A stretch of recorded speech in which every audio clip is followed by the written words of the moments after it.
Introdução. Bem-vindo ao estudo profundo e transformador da primeira epístola de João, um dos livros mais ricos e teologicamente profundos do Novo Testamento. Esta carta, escrita pelo apóstolo João por volta de 85 a 95 depois de Cristo, é uma obra-prima de simplicidade e profundidade, abordando questões fundamentais sobre a natureza de Deus, a identidade de Cristo, e a vida cristã autêntica. Contexto histórico e cultural. A primeira epístola de João foi escrita em um período de intensas disputas teológicas e crescimento do gnosticismo, uma heresia que negava a verdadeira encarnação de Cristo e promovia uma dicotomia entre o espírito e a matéria. Este contexto cultural desafiador levou João a reafirmar vigorosamente a divindade e a humanidade de Jesus Cristo, bem como a importância do amor e da verdade na comunidade cristã. Estrutura do livro. A carta é organizada em torno de 3 testes principais que João usa para ajudar os crentes a discernirem a verdadeira fé: o teste da obediência, o teste do amor e o teste da crença. Vamos explorar como João desenvolve esses temas, sempre conectando suas palavras com outras partes das Escrituras, versículos equivalentes em outros textos. João inicia sua epístola afirmando a eternidade e a manifestação de Cristo, o que era desde o princípio, o que ouvimos, o que vimos com nossos olhos, o que contemplamos, e nossas mãos tocaram da palavra da vida. 1 João 1:1. Este versículo ecoa o prólogo do Evangelho de João: no princípio era o Verbo, e o Verbo estava com Deus, e o Verbo era Deus. João 1:1. Outra passagem-chave é 1 João 4:8. Aquele que não ama não conhece a Deus.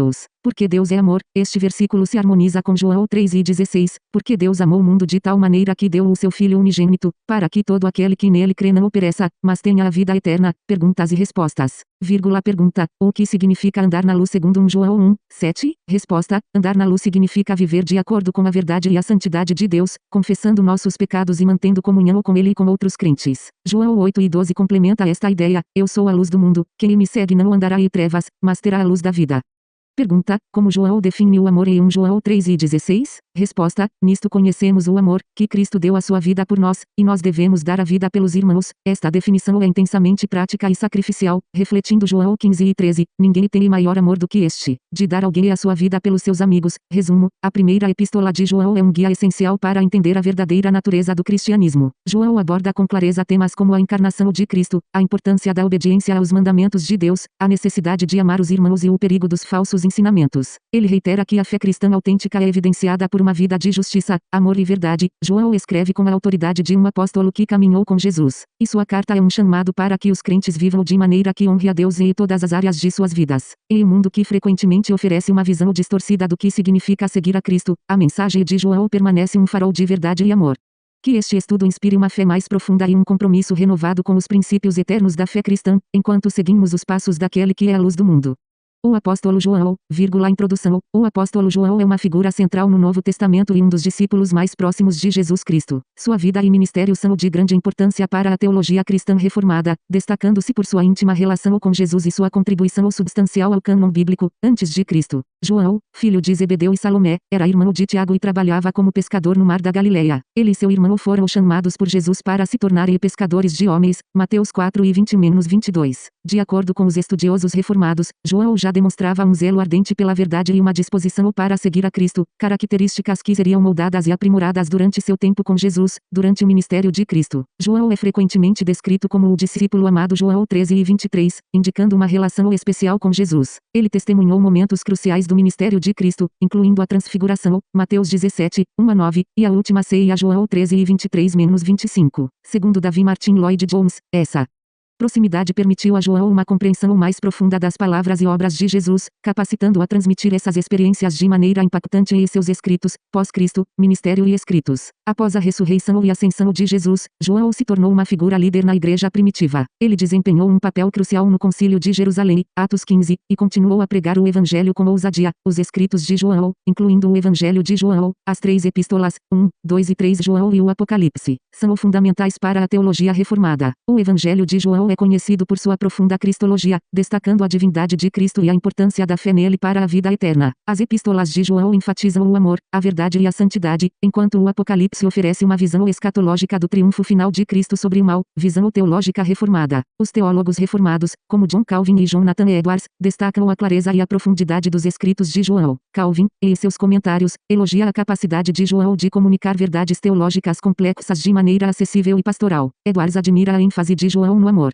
de Deus e na necessidade de comunhão entre os crentes, vendo nele modelo de teologia aplicada à vida cristã, legado e impacto, o apóstolo João é lembrado como um pilar da igreja primitiva e um testemunho fiel de Jesus Cristo. Sua ênfase no amor e na verdade continua a inspirar e orientar os crentes. Os reformadores veem em João um exemplo de fidelidade e profundidade teológica, cuja vida e escritos continuam a iluminar e fortalecer a fé cristã. Conclusão: João, o discípulo amado, é uma figura de imensa relevância na teologia reformada. Sua vida antes e depois de Cristo, sua proximidade com o Salvador, e seus escritos profundos e inspiradores fazem dele um exemplo perene de devoção e fidelidade. A contribuição de João à fé cristã é incalculável, e sua influência perdura até os dias de hoje, guiando os crentes em direção a uma compreensão mais profunda de Cristo e de seu amor.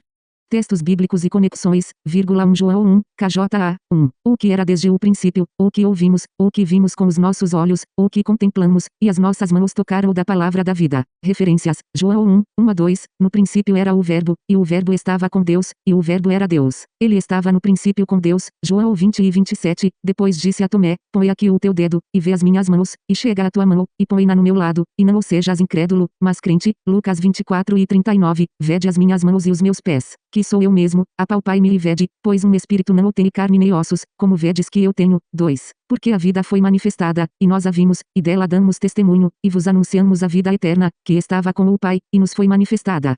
Referências, João 1, 4, nele estava a vida, e a vida era a luz dos homens, 1 Timóteo 3 e 16, e, sem dúvida alguma, grande é o mistério da piedade, aquele que se manifestou em carne, foi justificado em espírito, visto dos anjos, pregado entre os gentios, crido no mundo, recebido acima na glória, João 3 e 16, porque Deus amou o mundo de tal maneira que deu o seu Filho unigênito, para que todo aquele que nele crê não pereça, mas tenha a vida eterna. 3. O que vimos e ouvimos isso vos anunciamos, para que também tenhais comunhão conosco, e a nossa comunhão é com o Pai, e com seu Filho Jesus Cristo.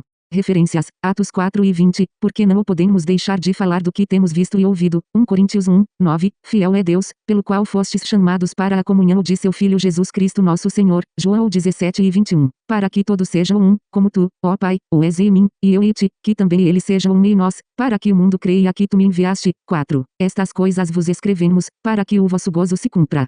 Referências, João 15 e 11, tenho-vos dito isto, para que o meu gozo permaneça em vós, e o vosso gozo seja completo. Filipenses 2, 2, completai o meu gozo, para que sintais o mesmo, tendo o mesmo amor, o mesmo ânimo, sentindo uma mesma coisa. João 16 e 24, até agora nada pedistes em meu nome, pedi, e recebereis, para que o vosso gozo se cumpra. 5. E esta é a mensagem que dele ouvimos, e vos anunciamos, que Deus é luz, e não há nele trevas nenhumas. Referências, João 8 e 12, falou-lhes, pois, Jesus outra vez, dizendo, eu sou a luz do mundo, quem me segue não andará em trevas, mas terá a luz da vida. Tiago 1 e 17, toda boa dádiva e todo dom perfeito vem do alto, descendo do Pai das luzes, em quem não há mudança nem sombra de variação. João 1, 5, e a luz resplandece nas trevas, e as trevas não a compreenderam. 6. Se dissermos que temos comunhão com ele, e andarmos em trevas, mentimos, e não praticamos a verdade. Referências.